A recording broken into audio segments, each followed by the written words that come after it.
ইষ্টপ্রাণ দাদা ও মায়েদের জানাই আন্তরিক জয়গুরু। আজ গণেশ চতুর্থীর এই পুণ্য সন্ধ্যায় শ্রী শ্রী গণেশ সম্পর্কে পরম দয়াল শ্রী শ্রী ঠাকুরের এই অমৃতময় কথাগুলি জেনে নেব। শ্রী শ্রী ঠাকুরের কাছে জিজ্ঞাসা করা হয়েছিল, গণেশের গজমুণ্ড কেন? মুণ্ডের এরকম বিকৃতি তো আর কোনো দেবতার দেখা যায় না। কথিত আছে, শনির দৃষ্টিতে শিশু বয়সে গণেশের মস্তক বিচ্ছিন্ন হওয়ায় সেখানে তাড়াতাড়ি এক হস্তির মুণ্ড এনে জোড়া দেওয়া হয়।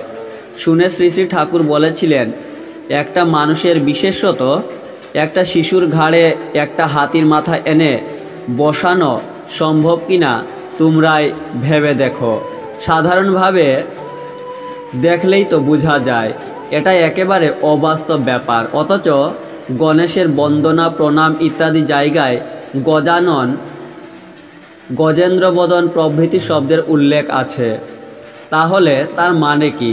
প্রশ্ন করা হলে শ্রী শ্রী ঠাকুর বললেন, শ্রেষ্ঠ অর্থে গজ শব্দ, শ্রেষ্ঠ মস্তিষ্ক যার তিনি গজানন, আর যিনি সবাইকে ধরে রাখেন, পালন করেন, পরিচালনা করেন, তার মস্তিষ্ক তো নিশ্চয়ই শ্রেষ্ঠ। পরম দয়াল শ্রী শ্রী ঠাকুরের এই উক্তির মধ্য দিয়ে আমরা গণেশের গজ বদনের তাৎপর্য খুঁজে পাই। গণেশের চিত্রে বা প্রতিমায় দেখা যায় হস্তিমুণ্ডের দুপাশে দুটি দাঁত, যেমন হাতির থাকে আর কি। অথচ গণেশের প্রণাম মন্ত্রে আছে একদন্ত মহাকায়ং। তাহলে এক দন্ত কেন? দুই দন্তের উল্লেখ নেই কেন? এর তাৎপর্যই বা কী? প্রশ্ন রাখা হলো শ্রী শ্রী ঠাকুরের কাছে। তিনি বললেন, দেখ তো দন্ত মানে কি? আমরা সবাই জানি দন্ত মানে দাঁত, কিন্তু শ্রী শ্রী ঠাকুরের কাছে অভাবে শব্দের অর্থ বললে হতো না, উল্লেখ করতে হতো শব্দের ধাতুটি এবং সেই ধাতুর অর্থ। ধাতু হচ্ছে শব্দের উৎস বা কারণ। শ্রী শ্রী ঠাকুর স্বয়ং কারণ পুরুষ, তাই তার কথা, কাজ, চিন্তা সবই উৎসমুখী। উৎসের দিকে, কারণের দিকে তিনি আমাদের দৃষ্টি ঘুরিয়ে দিয়েছেন। যাই হোক, অভিধান দেখে বলা হলো দন্ত এসেছে দম ধাতু থেকে, অর্থ দমন, নিয়ন্ত্রণ। শুনেই শ্রী শ্রী ঠাকুর উৎফুল্ল হয়ে উঠে বসলেন, বললেন, ওই দেখ, তাহলে দন্ত মানে দমনকারী, এক দন্ত মানে একমাত্র দমনকারী বা নিয়ন্ত্রণকারী। গণপতি যিনি, তিনি সুদক্ষ লোকপালক।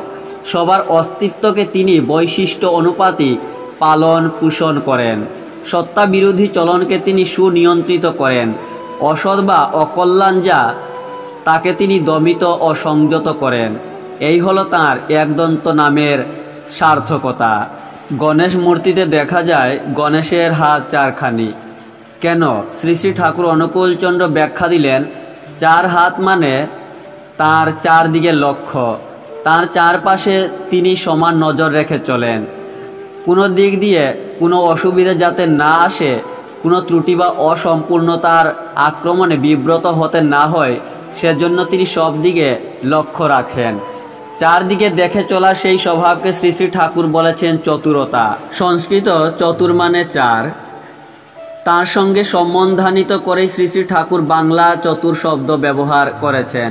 তিনি বলেন, চতুর সেই যে চার আল অর্থাৎ চার সীমানা দেখে চলে, চারদিকে যার তীক্ষ্ণ নজর থাকে। দেবতার চার হাতের ব্যাখ্যা শ্রী শ্রী ঠাকুর এইভাবেই দিয়েছেন। এই বিশেষ দিনে এই বিশেষ নিবেদনটি আপনারাও শেয়ার করতে পারেন। জয় গুরু।